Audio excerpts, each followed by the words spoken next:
Hello everyone, welcome to the channel. Today I will be explaining the powers and abilities of Superman. Someone requested I make a video about Superman, so here it is. Now today's video will be a little bit different, because with the other Marvel videos I've made, it's all based off of the 616 versions of them, which is a continuity that's been going straight since the 1960s.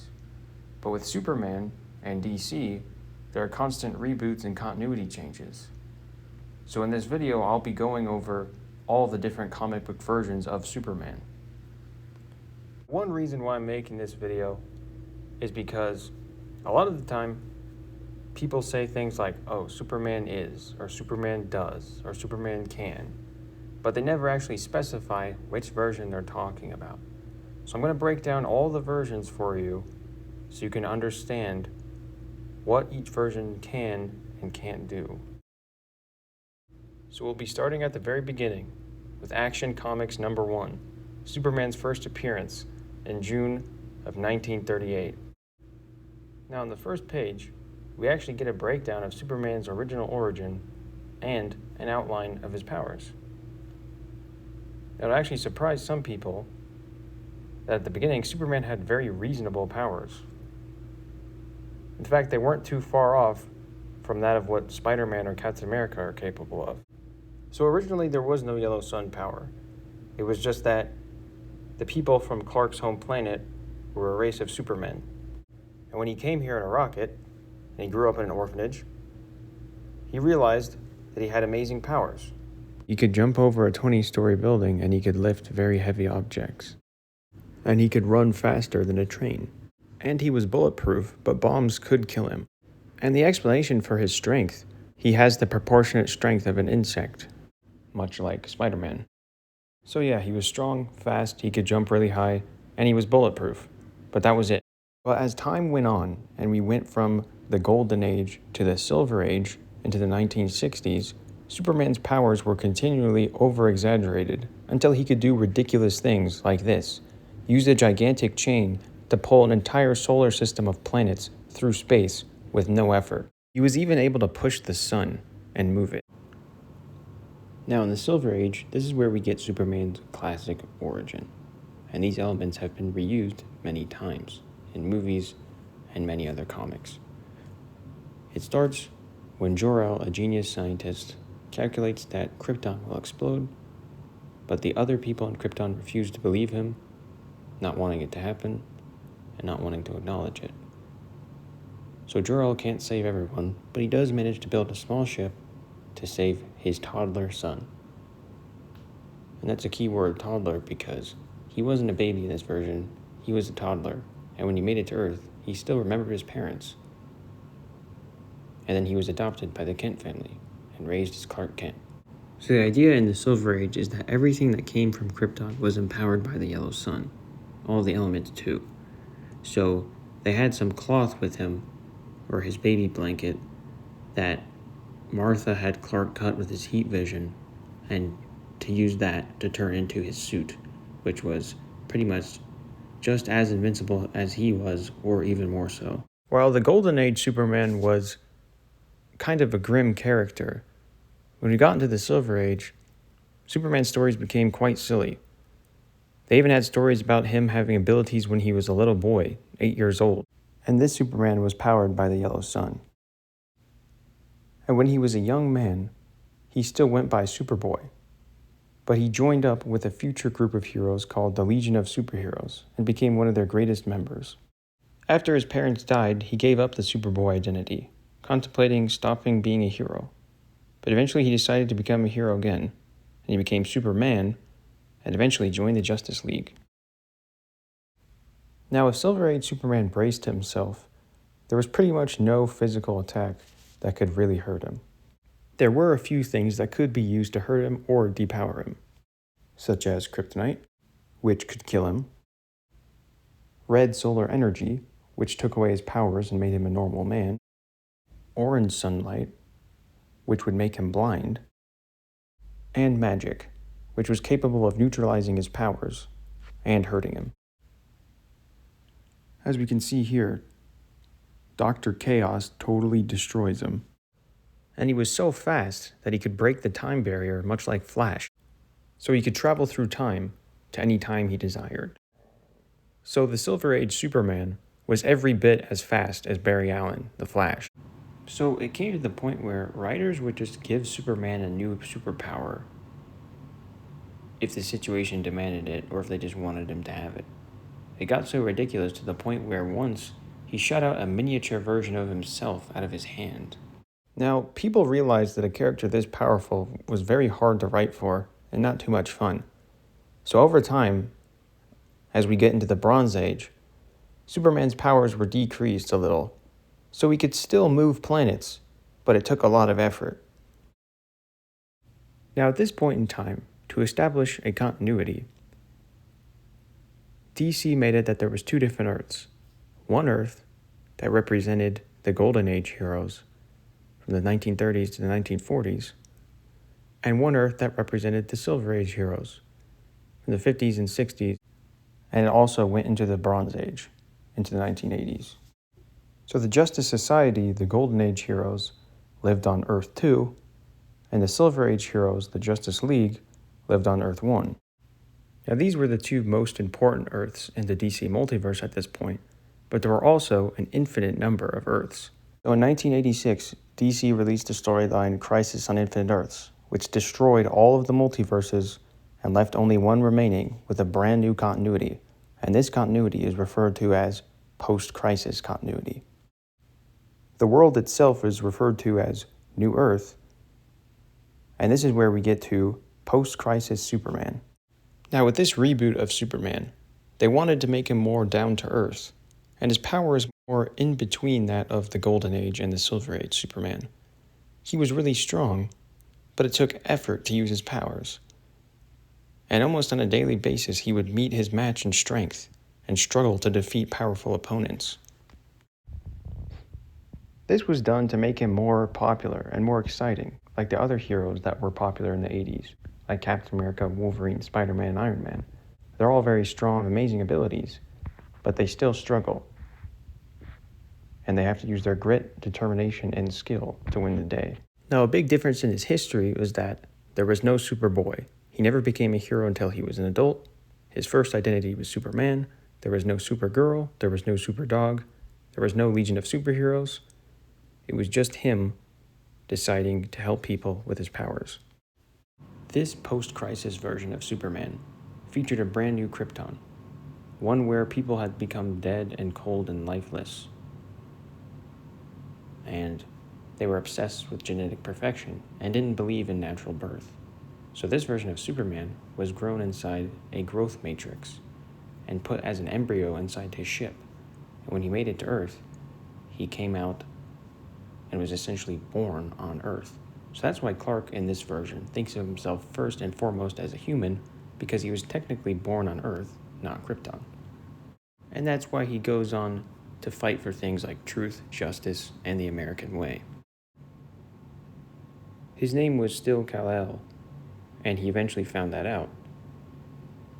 But he decided to become a superhero on his own accord, without any help from Jor-El. And while he is grateful for his parents being able to overcome their dead emotions and have compassion for him, and being able to save him, and he does appreciate Krypton, and acknowledges that that is where he came from, but he is first and foremost an American boy from Kansas. Another key difference with this version of Superman is the Kents themselves. Unlike the pre-crisis version, where they died when he was 18, they're still alive, and are here to support Superman in his day-to-day activities, if he needs advice from them. When Clark first decided to start helping people, he just wore regular clothes, and moved so fast that people couldn't see him. But one day, while saving a plane, he had to stay in one place, and everybody saw him. It made him nervous. He didn't know what to do. So he went back to Ma and Pa, and they told him that instead of hiding, he should show himself to the world in bright colors, and wear a symbol like a police officer or a fireman, so when people saw him, they'd know who he was and what he stood for, and that he wants to help people. And they help him make his suit just out of regular cloth, and they're there for him to watch him take his first flight in his iconic costume.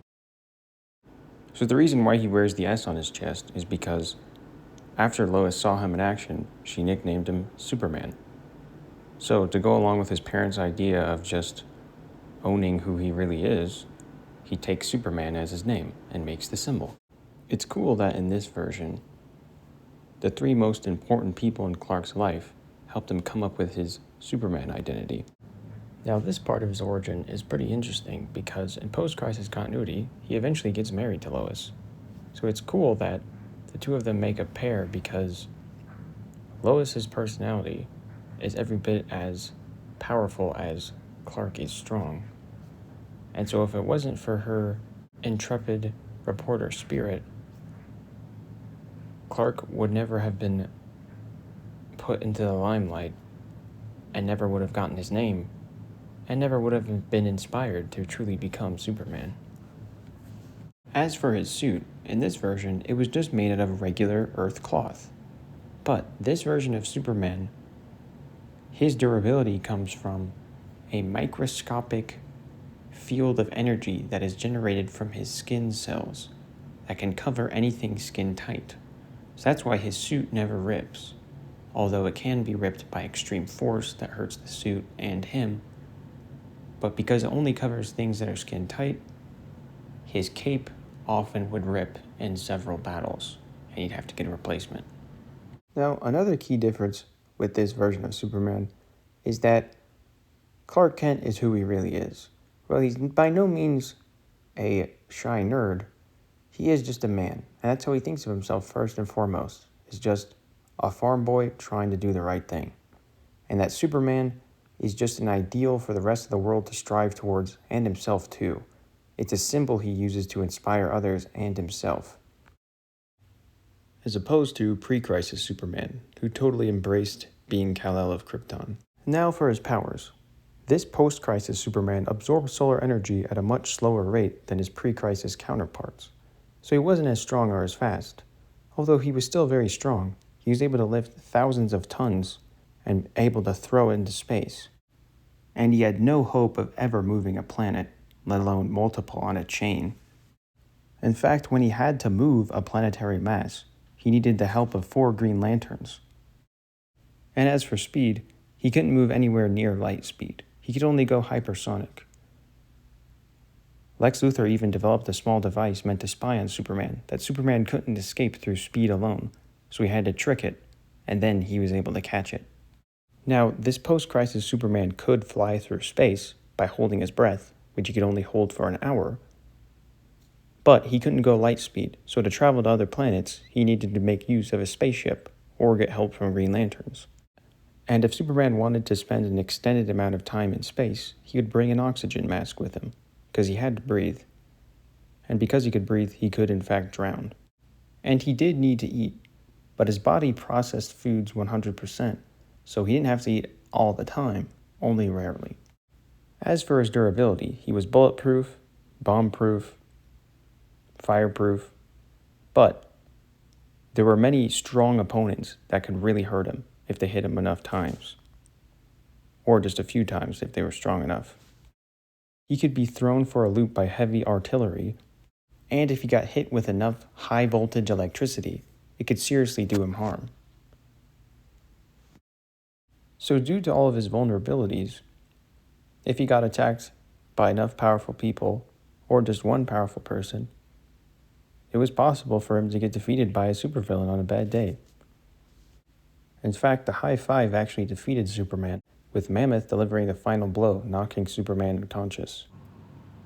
This version of Superman was able to survive a 50 megaton bomb that was installed inside of a robot version of himself. He flew it into space, and after it exploded, he ended up taking a long nap in the desert for 30 minutes in a crater. Then when he woke up, he tried to get up and fly, but he couldn't, and he ended up passing out again for another long while. So of course, kryptonite still harmed this version of Superman. And of course magic, as we can see here, when Shazam knocks him out with 2 lightning-charged punches.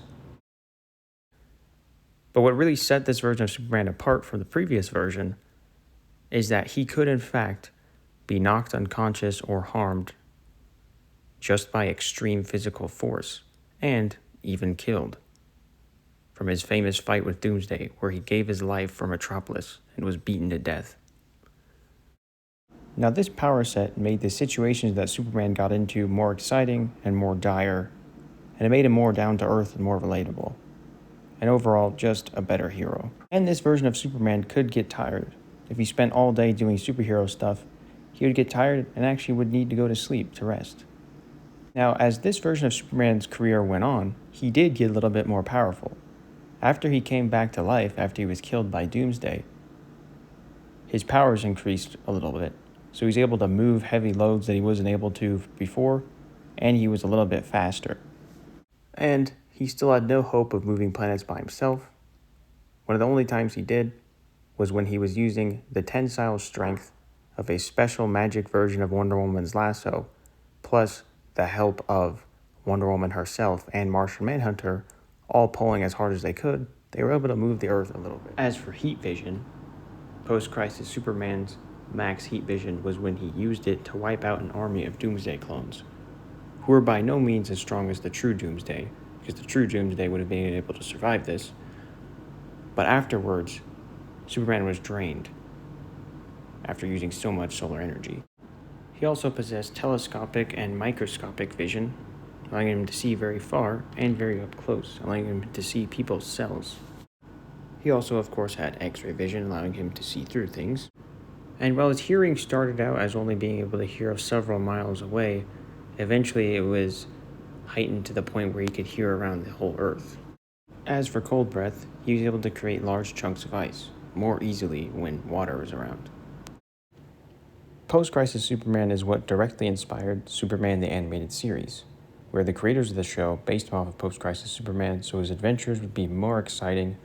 He's more vulnerable, he's very strong, but of course he can be hurt and killed by physical force without green kryptonite. And like Post-Crisis Superman, he can't do interstellar travel by himself, and he needs a spacesuit or an oxygen mask to survive prolonged trips in space. And he looks very similar to the way Post-Crisis Superman was originally drawn, and it takes him actual effort to pick up heavy objects. The show My Adventures with Superman also takes inspiration from Post-Crisis Superman, such as his parents still being alive and being there for him when he needs them, and him being formidable and strong, but of course being able to be hurt and defeated by physical force. And his overall body type looks very similar to the original artwork of Post-Crisis Superman. Now, this version of Superman's origin was retconned in 2003 with the storyline Superman Birthright. And at this point in the early 2000s, writers started exaggerating his powers again. He was now able to fly at light speed only in space, although he still never reached the ridiculous Silver Age levels.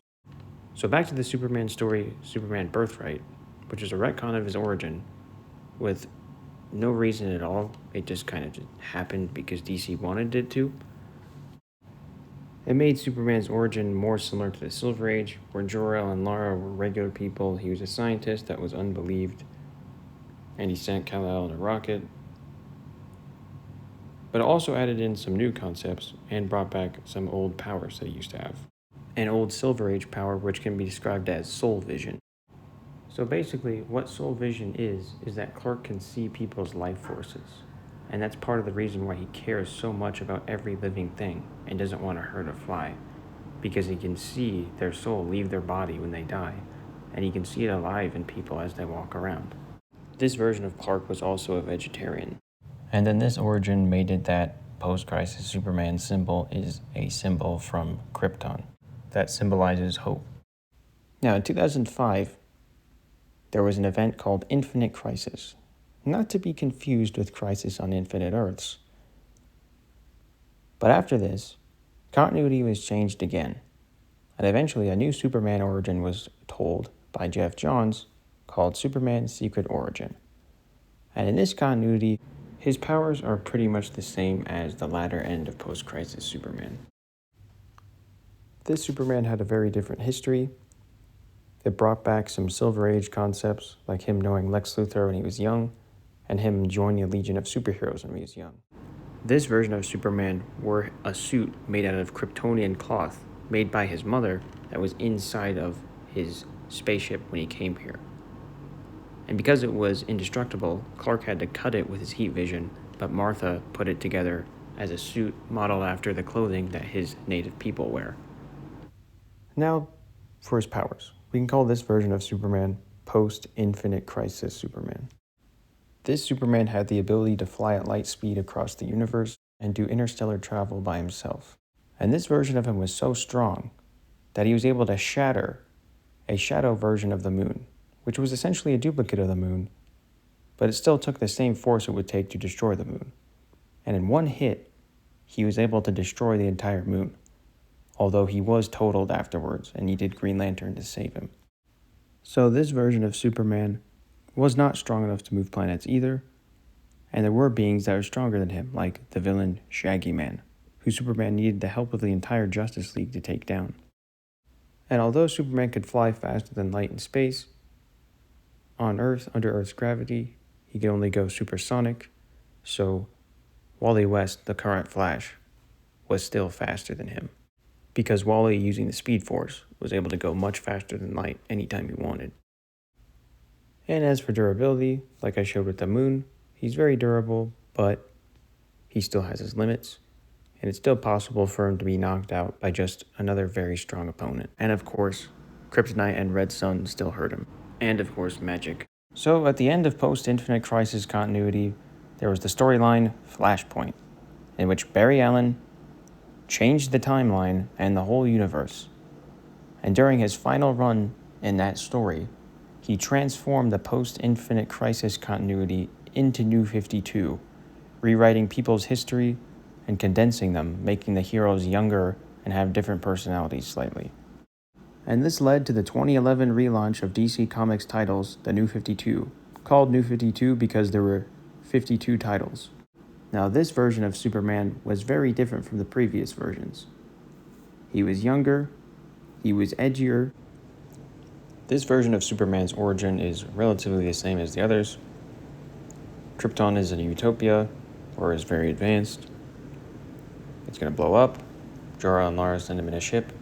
He's found by the Kents. He's raised by them with love. But they die when he's 18, similar to the Silver Age version. So this makes him a little bit more edgier because his parents aren't around to help him like post-crisis Superman. So he goes on by himself, trying to learn to be a hero himself. He makes some mistakes, interferes with conflicts that he shouldn't have, which leads to people dying. And then eventually, he learns how to go about doing things that only protect people. And he had a Kryptonian nanotech armor, which could be stored in a tiny version of the House of L symbol, and it could grow over his entire body, giving him an invincible suit that was even stronger than himself, including the cape. The cape couldn't be destroyed by any human weapons, so he could use his cape kind of like Captain America's shield, where he could use it to deflect bullets and lasers and protect other people. Now, when he was young and he started out his career first, he only had the Golden Age Superman powers. He could jump really high, he was strong, he was bulletproof, but bombs could still hurt him. But as he grew older and he absorbed more solar energy, he got more on the level of post-crisis Superman. He was strong enough to fly straight through a mountain, and he was strong enough to fly a powerful opponent right through the moon. As for lifting strength, he was able to lift up a large chunk of rock, which transformed into a spaceship. He was able to move Brainiac's large command ship, along with the help of Martian Manhunter, and he was strong enough to slow the Watchtower's descent so it didn't crash. As for speed, on Earth, he can move much faster than hypersonic speeds. He's fast enough to create a whirlpool. Of course, he's fast enough to dodge bullets and catch bullets. And in space, he can fly much faster than light, so he can do interstellar travel by himself. And while he was in space, he would either hold his breath for a very long time, or he would make use of an oxygen mask. Like other versions of Superman, New 52 Superman can shoot out different levels of heat vision, like we can see him here. He just shoots out an ambient heat ray, which melts some rocks. He can also combine it with his microscopic vision to do pinpoint accurate surgery. And then when he shoots full power blasts, he can do things like destroy a part of an aircraft carrier. And then with his super breath, he can whip up large gusts of wind. And New 52 Superman had some pretty formidable cold breath. As we can see here, he freezes a large part of a giant building. And we can see here, he also freezes Clayface completely. And as for his super hearing, well, in Antarctica, he was able to hear people around the world gossiping about him and Wonder Woman's relationship. As for durability, he was able to be knocked around by an average Atlantean like Vulko, and was temporarily knocked out of a fight by Aquaman. His limits are being beaten down by a super strong Kryptonian called Rao, who made him bleed. New 52 Wonder Woman can draw blood from him with not too much effort. Hal Jordan was able to do the same with his constructs. He can also be harmed by kryptonite, red sun energy, and magic, and supersonics because of his sensitive ears. He was also totaled by a nuke, but if we notice, his suit and his cape are relatively unaffected because his suit and his cape are actually stronger than he is, and although he did survive this, he was made to look like a zombie skeleton type thing. And kryptonite and magic can hurt and or kill him. So overall, New 52 Superman is extremely formidable, but like the other modern versions like Post-Crisis and Post-Infinite Crisis, he's not all-powerful and still struggles in battles. Now we get to DC Rebirth.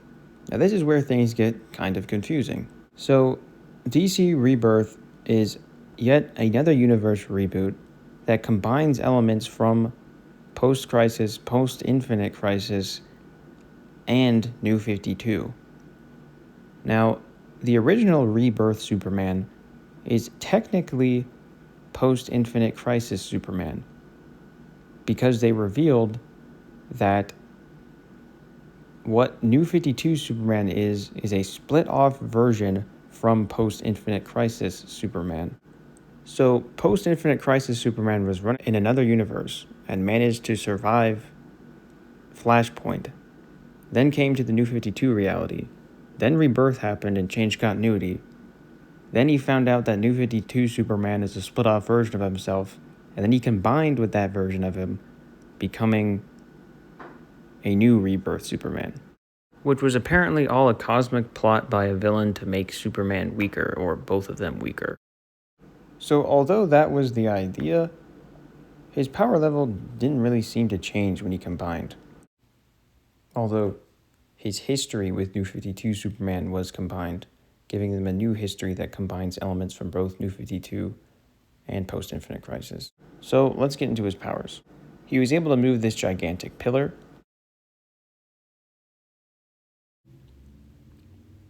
He was able to catch the Watchtower with the help of Wonder Woman. And of course, he's still not strong enough to move planets. His heat vision is powerful enough to destroy several spaceships. And with a lot of effort, he was able to cut an asteroid a mile wide in half with his heat vision. And then with his super breath, he can do things like this, like put out fires. And as for hearing, he was able to tune into a specific ringtone across Metropolis. One clever thing he did with it was once while blinded, and in a fight with General Zod, he used his super hearing to hear Zod's heartbeat, so he could keep up with him. He's still able to fly across the universe faster than light speed, but of course when he's on Earth, he can only go hypersonic speeds. Magic, kryptonite, and red sun energy still hurts him. This version of Superman was able to be knocked around by Aquaman. He was able to survive being at the core of the Earth, although it did really hurt. And for deep space travel, when he can't hold his breath forever, he makes use of an oxygen mask. So overall, his powers are essentially those of Post-Infinite Crisis Superman, although he does seem to be not as strong. As we can see here, he needed to fly through multiple suns to build up enough solar energy to fly as fast as he could and punch out a very powerful opponent. Now, if we look at the crater he created, it's roughly the size of a small continent, which can be said to be equal to the destruction of the moon that post-Infinite Crisis Superman managed to pull off. But post-Infinite Crisis Superman destroyed the moon without any amplification. So it's safe to say that post-Infinite Crisis Superman is stronger than Rebirth Superman. So Rebirth Superman is the current Superman in the comics right now. It's a little annoying that he has a made-up origin combined with New 52 and post-Infinite Crisis, because it's hard to tell what his history actually is. But that's besides the point. So that's my breakdown of all the mainstream versions of comic book Superman's powers. But what makes Superman truly special, what really makes him the Man of Steel, is not his powers. It's his will. It's his strength of character. Because as strong as he is, even the Silver Age version, his skin can be broken by kryptonite. His powers have limits. He himself can be physically broken. But what about him is truly invincible is his spirit. The ideals, the morals, the love that he has for everyone in the whole universe, the will that he has to save everyone that he possibly can every single day. Who he is on the inside, that's what's invincible. His willingness to throw himself in front of danger every single day, to put his life on the line every single day for people that he doesn't even know, and to wear a symbol, one that means hope. And a symbol is more than that. It's a promise that he will always be there, that he will always do his best and use all the power that he has to save as many people as he possibly can, all day, all the time. And the reason why Superman is like this is because he was raised by two parents that loved him and taught him everything that he needed to know. But even after that, he could have decided to not listen or to forget the lessons that he was taught. But he chose to make them a part of him because he cares, because he actually just cares about everyone. And because he cares about people so much, that's why he doesn't wear a mask. Because he wants to be able to look people in the eye, have them trust him, and be able to tell them that it's going to be okay. Another inspiring thing about Superman is his self-control. He always tames his abilities to only use them for the betterment of others. And this can be summed up in what I know that is a Marvel quote, but with great power comes great responsibility. And even though that is Spider-Man's thing, personally, I think Superman embodies that better than any hero ever. And what I think is great is that this has been there from the beginning. The very first page of the very first Superman comic book ever, it says this: Superman, champion of the oppressed, the physical marvel who has sworn to devote his existence to the helping of those in need. And what's great about that is that you don't need superpowers to do that. Anyone can do that if they really try. You can do that in very simple ways. A kind word, a smile, a hug. And this brings me to my next point, is Superman's smile. Superman's smile is iconic. It's a big part of his character. And why does he do it? Well, the answer is simple. Because it's good to be good. That's why he stands at the head of his superhero pantheon. Not because he's the most powerful or any other reason. It's just because he's a good man. And most importantly, Superman really does just care about people. That's why he fights. Like in this scene here from the Death of Superman animated movie. When he saves the little boy returns Superman's kindness with a hug. And Superman genuinely hugs him back and really feels it. Because he cares about everyone. That's what motivates him to go fight. And he'll always do it. Whether he bleeds, even if he dies, he's going to do it. He's going to pay any price because it's the right thing to do. And so Superman's true motivation is love. and he doesn't really want anything in return. I think the Death of Superman animated movie illustrates this perfectly when we can see him beaten and broken by Doomsday. And earlier in the movie, Superman leaves Lois a note that says that he loves her, because he didn't get the chance to tell her that before he had to go into battle. And because Superman's an outsider, he's from another place, he feels like he has to earn the right to stay here by protecting everyone. And so,